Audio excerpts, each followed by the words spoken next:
So here's something that can change your life if you really look at it. If you really take what I'm going to say to heart and really look at it, the biggest thing that can change your life, the biggest thing that's going to separate you from everybody else is when you start focusing on what you can give.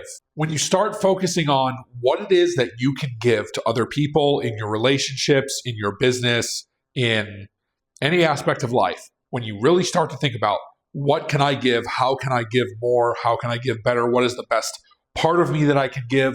What are the gifts that I can give, that I can share? When you start thinking this way, this is what is going to transform your life. It's what's going to transform the world around you, and it's what's going to transform the people around you, because most people are walking around just taking what they can, just taking, extracting. If you look at the way that the world is set up, the modern world, it's based on extracting every bit of value it can out of the world, right? Even businesses, corporations, the way that people operate, the way that life is in the modern world, it's all about extracting. It's all about what we can take. It's all about, mining the energy out of the earth and mining the resources out of the earth. And there's, and this is a hollow and empty, soulless way of life. Now, understand free market capitalism, progress, all these things that have to exist.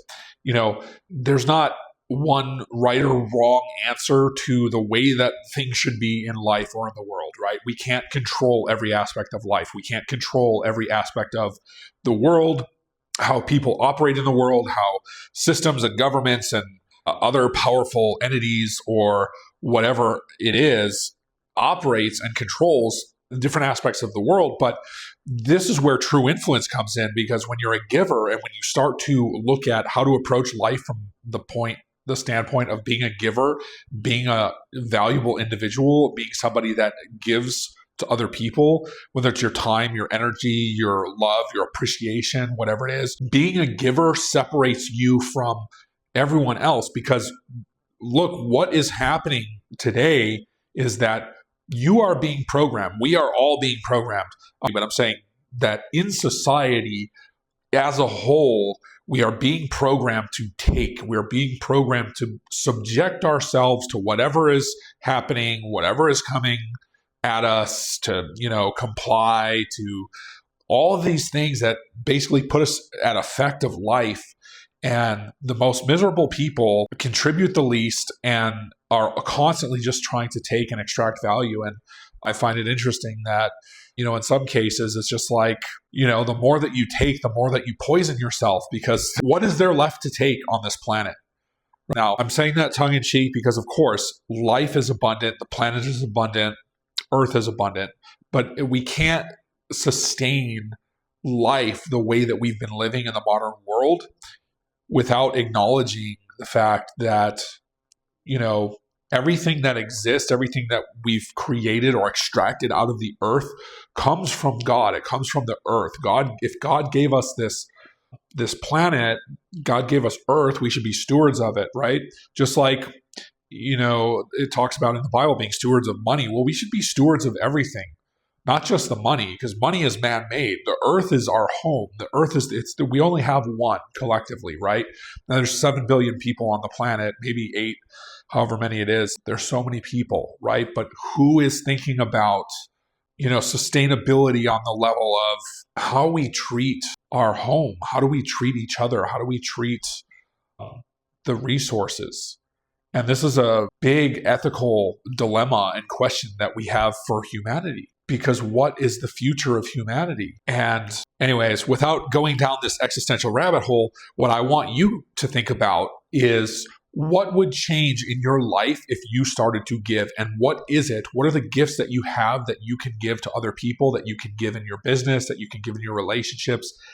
Think about what it is that you can give. Forget about taking. Forget about what you can get. Most people are only concerned about what's in it for me, what can I get, what can I extract from this conversation, what can I extract from this interaction.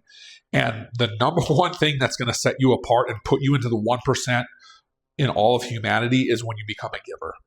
And this is going to help you build the best relationships. It's going to help you have the most fulfilling life. It's going to help you develop relationships and a purpose and create something in your world, in your universe, it makes just as much of a difference for people as it makes a difference for you and your life. So I really want you to think about this. Like if you walk into a room, who's giving and who's taking? And this can occur in so many different ways. It's a bit of a philosophical question, right? Because you can go into a room where somebody is speaking and they're giving, but ultimately they're doing it so that they can take from you. Or when you see a leader who's selflessly giving, somebody can see and identify the fact that, hey, wow, this person is truly a selfless giver. That's where you recognize what is the difference between somebody who is giving conditionally and someone who is a selfless giver. And I'm not saying give selflessly to the point of your own detriment. All I'm saying is that when you go out in your life or in your business or in your relationships or whatever area of life it is, you should look at what are you contributing and what are you going to contribute. And then, because this really comes down to your legacy, what mark are you going to leave on this planet? Because if you are going to leave a legacy on this planet, and believe me, not everybody is going to. And the reason I say that is because there's a lot of people that may leave a negative legacy. There's people that leave, debt for their family line, that have lived negative lives and have hurt people and have, this is not a legacy. It's a negative legacy, right? So what can you do to ensure that what you leave on this planet is truly a gift, truly some sort of a legacy that makes a difference for future generations?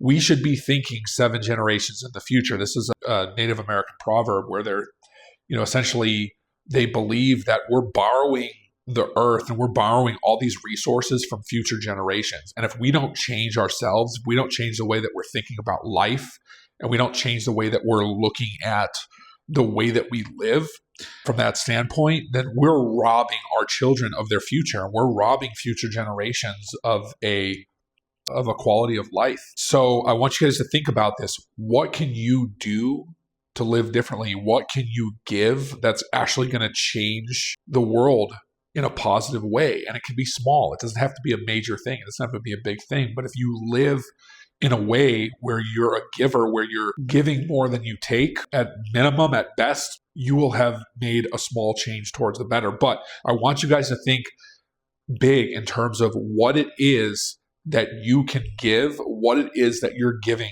It's not about what you can extract from the marketplace, right? People think about like, how do I get more money? How do I get this? I want that car. I want this thing, or, how do I get this, right? Taking, it's greed. It's the wrong way to think about it.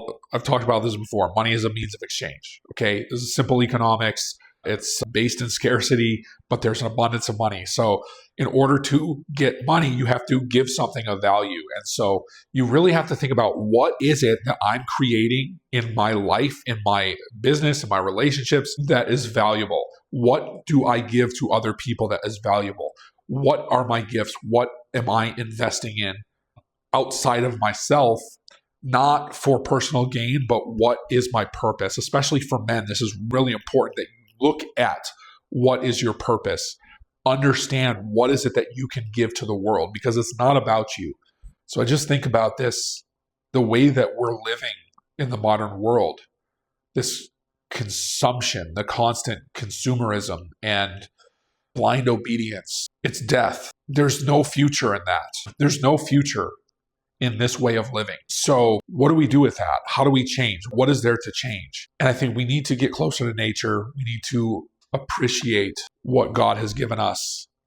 We need to stop abusing our relationship with the natural world, stop abusing each other, stop hurting each other, and start to live more closer to nature. So anyways, this is just some thoughts, just what's been on my heart, what I want to share with you guys. And really, at the end of the day, what is it that you're giving and contributing to the world? Because if you're not, if you're just consuming, if you're just extracting, if you're just taking, I guarantee you it's a path to unfulfillment and unhappiness. And if you're feeling that unfulfillment and unhappiness right now, that's the reason. I guarantee if you really dig down and look at the core of it, that's the reason.